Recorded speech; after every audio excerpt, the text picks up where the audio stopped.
السلام علیکم عزیز طلبہ، میں ہوں نعمان اور اردو لازمی برائے جماعت دوہم۔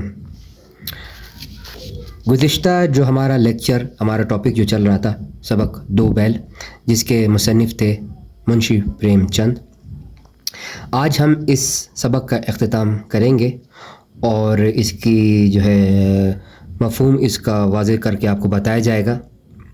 تو آئیے شروع کرتے ہیں صفحہ نمبر 45، جہاں سے ہم نے اس کا اختتام کیا تھا۔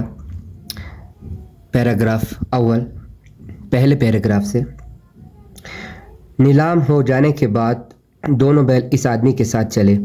دونوں کی بوٹی بوٹی کانپ رہی تھی، بیچارے کانچی ہاؤس تک نہ اٹھا سکتے تھے اپنا بوجھ، مگر ڈر کے مارے چلے جاتے تھے۔ ذرا بھی آہستہ چلتے تو ڈنڈا جما دیتا۔ راہ میں گائے بیلوں کا ریوڑ اور غار چراتا نظر آتا۔ سبھی جانور خوش تھے، کوئی اچھلتا تھا، کوئی بیٹھتا تھا، جگالی کرتا تھا۔ کیسی مسرت زندگی تھی ان کی، لیکن کیسے خود غرض تھے، کسی کو ان کی پرواہ تک نہ تھی، کسی کو خیال نہ تھا۔ ان کے دو بھائی موت کے نیچے میں گرفتار ہو گئے۔ انہیں ایسا معلوم ہوا کہ راستہ دیکھا ہوا ہے، ہاں ادھر ہی سے تو گیا ہے، اپنے گاؤں لے گیا۔ وہیں کھیت میں، وہاں باغ میں، وہی کھیت ہے، وہی گاؤں ہے۔ اب ان کی رفتار تیز ہونے لگی، رفتن فروختن۔ ساری تھکان جو تھی، ساری کمزوری جو تھی، ساری مایوسی جو تھی، وہ رفع ہوتی آہستہ آہستہ جاتی نظر آ رہی تھی۔ ارے یہ تو اپنا کھیت نظر آیا، یہ تو اپنے کنواں نظر آیا جہاں پر روز پانی پیا کرتے تھے۔ موتی نے کہا ہمارا گھر نزدیک ہی ہے۔ اب ان دونوں کا آپس میں مکالمہ ہو رہا ہے، ہیرا اور موتی کا۔ بھگوان جانے مہربانی ہے موتی، میں اب تو گھر بھاگتا ہوں۔ ہیرا یہ جانے کی بھی دوں اتنا سوچ لو کہ کیا جانے دے گا یا نہیں۔ موتی اسے میں مار گراتا ہوں، جب تک سنبھلے تک ہم گھر پہنچ جائیں گے، سنبھلنے تک ہم گھر پہنچ جائیں گے۔ ہیرا نہیں، دوڑ کر تھکان تک چلو، وہاں سے آگے نہ چلیں گے۔ دونوں مست ہو کر بچھڑے کی طرح کلیاں کرتے کرتے گھر کی طرف دوڑے اور اپنے تھان پر جا کر کھڑے ہو گئے۔ وہ آدمی بھی پیچھے پیچھے دوڑتا آتا تھا۔ جھوری دروازے پر بیٹھا دھوپ کھا رہا تھا۔ بیلوں کو دیکھتے ہی دوڑ لگائی۔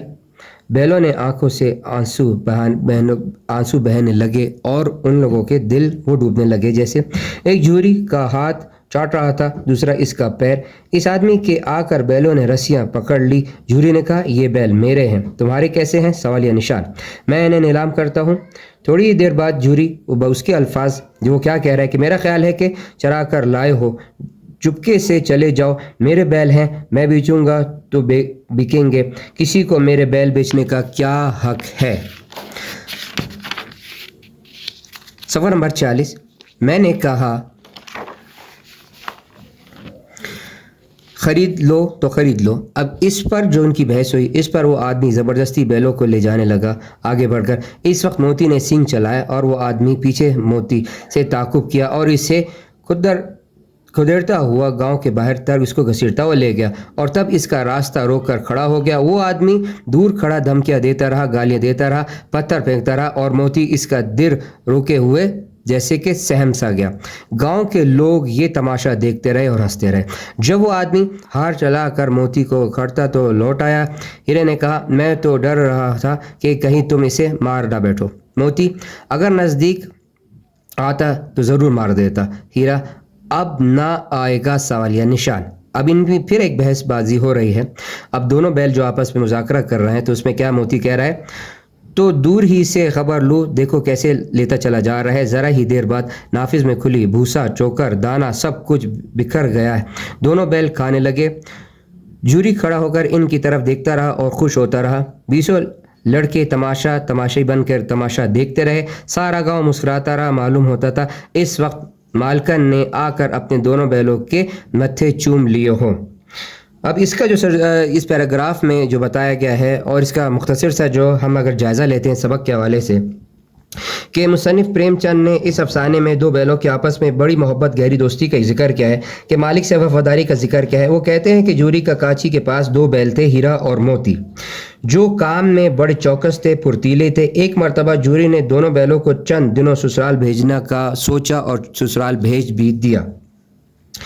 دونوں بیل سمجھ بیٹھے کہ جوری نے انہیں بیچ ڈالا ہے، لہٰذا رات کو رسے توڑ کر واپس گھر کی طرف جب وہ آئے، مگر اگلے روز جوری کا سالہ گیا، جس کا نام تھا، دوبارہ اسے اپنے ہاں لے آیا اور ان کے نافذ میں خشک بھوسا ڈال دیا، یعنی ان کے آگے، اور ایسا برتاؤ کیا جیسے کہ کسی جو بیل اس کے عادی نہ تھے۔ لہٰذا اگلے روز گیا نے انہیں بیل ہل میں جوتا تو دونوں نے جیسے پاؤں نہ اٹھانے کی قسم کھا لی ہو۔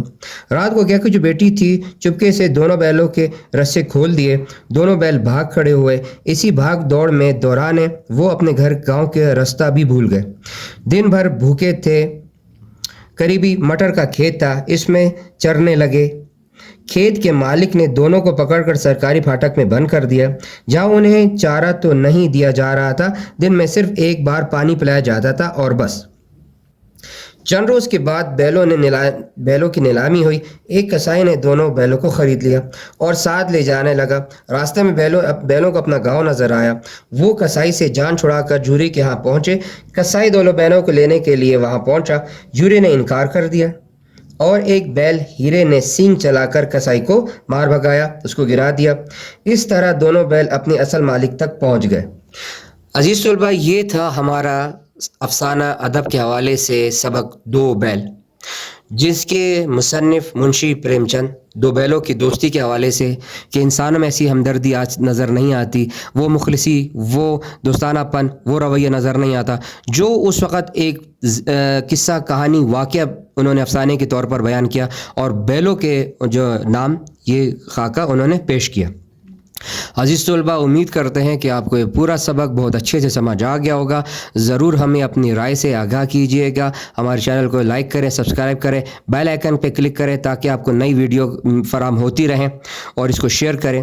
انشاءاللہ تعالی آپ کو جلد ہی اس کی مشق، سوالات، الفاظ معنی، اس کا خلاصہ اور دیگر اس کے تحریری کام آپ کو ارسال کر دیا جائے گا۔ السلام علیکم، تب تک اللہ حافظ۔